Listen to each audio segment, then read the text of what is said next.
భగవద్గీత అధ్యాయం 2 శ్లోకం 34 శ్లోకం అకీర్తించాపి భూతాని కథయిష్యంతి తే వ్యయాం సంభావితస్య చాకీర్తి మరణాదతిరిచ్యతే. ఓ అర్జున, యుద్ధానికి వెనక్కి తిరిగితే ప్రపంచం నిన్ను అపకీర్తితో మాట్లాడుతుంది. సద్గుణాలతో ఉన్నవాడికి అపకీర్తి అంటే మరణం కన్నా ఎక్కువ శిక్ష. తాత్విక విశ్లేషణ. ఇక్కడ శ్రీకృష్ణుడు చెప్పే మాటలు చాలా తీవ్రమైనవి. అర్జునుడికి మానసిక స్థైర్యం కలిగించే ఓ ఘట్టంలో ఇది. నువ్వు ధర్మాన్ని వదిలి వెనక్కి తిరిగితే ప్రపంచం నీ వెనక నిండా అపకీర్తితో మాట్లాడుతుంది.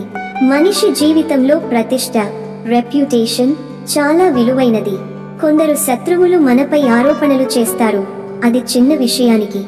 కానీ మనమే మన ధర్మాన్ని తాకట్టు పెట్టి వెనక్కి తగ్గితే అది నిజమైన అపకీర్తి. నేటి పాఠం: జీవితంలో కొన్నిసార్లు సత్యం కోసం పోరాడటం అంటే బాధలు పడటం, ఒంటరిగా ఉండటం, అపాయం ఎదిరించటం. కానీ వాటిని భయపడి పారిపోతే మన నిజమైన విలువ కోల్పోతాం. బతకడం కన్నా గౌరవంగా మరణించటం మేలు అన్నది ఈ శ్లోకంలోని గాఢార్థం.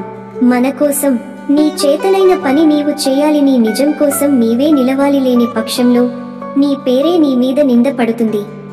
శ్రీకృష్ణుడి ఉపదేశం ప్రతి మనిషికి వర్తిస్తుంది. ఇప్పుడే ఆలోచించండి, మీ ధర్మం ఏమిటి? మీ కీర్తి ఎలా నిలబెడతారు? ఈ ఉపదేశం మీకు ప్రేరణ ఇచ్చిందా?